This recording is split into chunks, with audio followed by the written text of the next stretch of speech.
राष्ट्रीय स्वयंसेवक के अभी संघ प्रमुख है महाराज जी। इधर इधर एक आसन भी इस पे बिछा दो, एक आसन आप बिरा दो।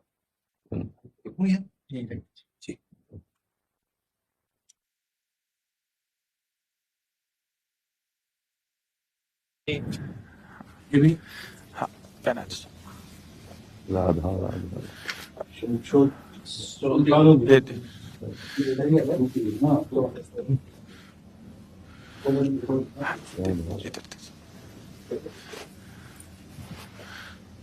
आप विराज माला ऐसे रहने दीजिए, हम अपनी शिव जी को प्रणाम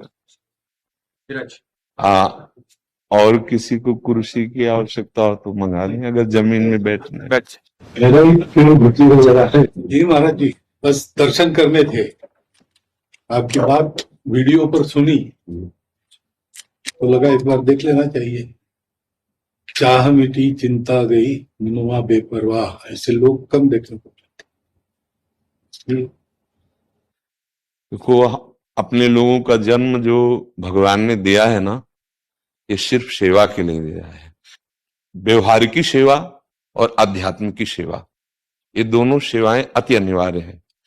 केवल व्यवहारिकी सेवा ही होती रहे, हम अपने भारतवासियों को अगर हम परम सुखी करना चाहते हैं तो केवल वस्तु और व्यवस्था से नहीं कर सकते, उनका बौद्धिक स्तर सुधरना चाहिए। आज हमारे समाज का बौद्धिक स्तर गिरता चला जा रहा है, बहुत चिंता का विषय है। हम सुविधाएं दे देंगे, हम विविध प्रकार की भोग सामग्रियां दे देंगे, लेकिन उनके हृदय की जो मलिनता है, जो हिंसात्मक वृत्ति है, जो अपवित्र बुद्धि है, ये जब तक ठीक नहीं होगी तब तक हमारा देश धार्मिक देश है, हमारे यहां धर्म की प्रधानता है। तो इसी बात को बार बार हम सबसे निवेदन करते हैं कि ये जो हमारी नई पीढ़ी है, इसी से हमारे राष्ट्र की रक्षा करने वाले प्रकट होते हैं। जो विद्यार्थी जन है, उन्हीं में कोई एमएलए बनता है, उन्हीं में कोई सांसद बनता है, उन्हीं में कोई मुख्यमंत्री बनता है, उन्हीं में कोई राष्ट्रपति या प्रधानमंत्री उन्हीं में अपने लोग भी सब थे। अब हमारी शिक्षा केवल आधुनिकता का स्वरूप लेती जाए और व्यभिचार प्रवृत्ति, व्यसन प्रवृत्ति, हिंसा प्रवृत्ति, ये नई पीढ़ी में देखकर बहुत असंतोष हृदय में होता है। इसीलिए कितनी भी शरीर में पीड़ा हो, हम प्रयास करते हैं जितने से जितने सामने हमारे भगवत स्वरूप जन आते हैं, पहले बुद्धि शुद्ध होनी चाहिए। मय्ये वो मन आदत्स्व मयि बुद्धिम निवेश है, तो निवशिष्यति मय्ये व अत ऊर्ध्वम न संशया, तू मेरे में ही निवास करेगा, अर्थात भगवदानंद में। अविनाशी जीव कभी भोग विलास में तृप्त हो ही नहीं सकता। हम अगर अपने राष्ट्र की विशेष सेवा, तो हमारे धर्म का परिचय, जैसे आप जन करते हैं, धर्म का हमारा क्या स्वरूप है, हमारे जीवन का लक्ष्य क्या है। हमें जितना राम जी प्रिय हैं, कृष्ण जी प्रिय हैं, उतने भारत देश हमारे लिए प्रिय है। जैसे राम भक्त, कृष्ण भक्त, वैसे हमारे भारत देश का हर जन जन हमारा आदरणीय और पूजनीय। पर अब जो मानसिकताएं बन रही हैं, वो हमारे धर्म और हमारे देश के लिए लाभदायक नहीं होंगी। व्यसन का इतना बढ़ता स्वरूप, व्यभिचार का इतना बढ़ता स्वरूप, हिंसा का इतना बढ़ता स्वरूप, ये बहुत ही विपत्तिजनक है। अगर ये बढ़ता रहा तो हम विविध प्रकार की सुख सुविधाएं देने पर भी अपने देशवासियों को सुखी नहीं कर पाएंगे, क्योंकि सुख का स्वरूप विचार से होता है।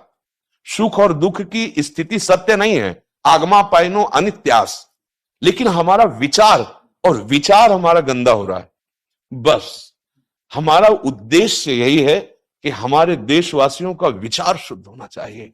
अगर विचार शुद्ध है तो राष्ट्र प्रियता, जन सेवा, समाज सेवा, ये सब स्वाभाविक होने लगेगा। और विचार अशुद्ध है तो सुविधाएं बहुत हैं, उनका दुरुपयोग हो रहा है। तो बस आप सबसे बड़े बड़े जो उपदेष्टा जन हैं, जो बड़े बड़े धर्म की रक्षा के लिए भगवान ने जिनको भेजा है, उन सबसे यही प्रार्थना है कि सब व्यवस्था करते हुए हमारे देशवासियों की बुद्धि अध्यात्म को समझे। बिना अध्यात्म को समझे दुख सुख की समानता बिना किए परम सुख का अनुभव हो ही नहीं सकता। इस मायाकृत भोग पदार्थों को भगवान ने दुख योनया कहा है।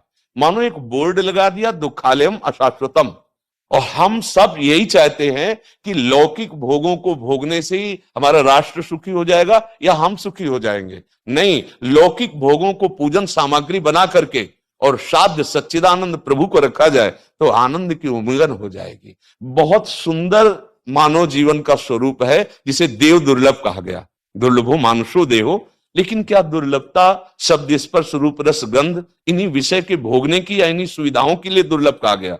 दुर्लभ है किसी सच्चिदानंद सुख के लिए। और उस सुख को तो हम भूले हुए एकदम बहते हुए शब्द स्पर्श रूप रस गंध के प्रवाह में चले जा रहे हैं और इसी को सौभाग्य समझ रहे हैं कि हमें सुख प्राप्त हो रहा है। नहीं, हम सबसे प्रार्थना करते हैं कि आप अपने धर्म को समझिए। आप अपने स्वा को जहां जहां स्थापित करते चले जा रहे हैं, आप उसे गंदा करते चले जा रहे हैं। मदिरा में, हिंसा में, द्यूत कीड़ा में, बेविचार में, इसे दोष नहीं समझा जा रहा है। और हमारे शास्त्र और हमारा धर्म इसको निषेध करता है। कलयुग की स्थिति बताई गई है। छोटे छोटे बच्चे व्यसन करने में लग गए। आज स्कूली विद्यार्थी जिनको ब्रह्मचर्य से पुष्ट होना चाहिए, वो ब्रह्मचर्य नष्ट कर रहे हैं। ये बड़ा चिंता का विषय है।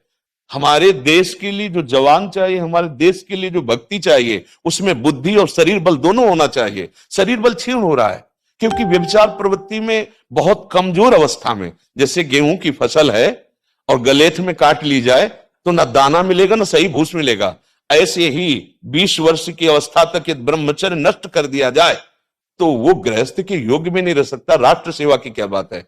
हमारे राष्ट्र सेवा के लिए बहुत विशाल हृदय की आवश्यकता है। हमारे शरीर को बहुत स्वस्थ रखने की आवश्यकता है, तभी हम समाज सेवा, राष्ट्र सेवा। तो शरीर और बुद्धि दोनों का स्वस्थ होना बहुत आवश्यक है। तो शरीर को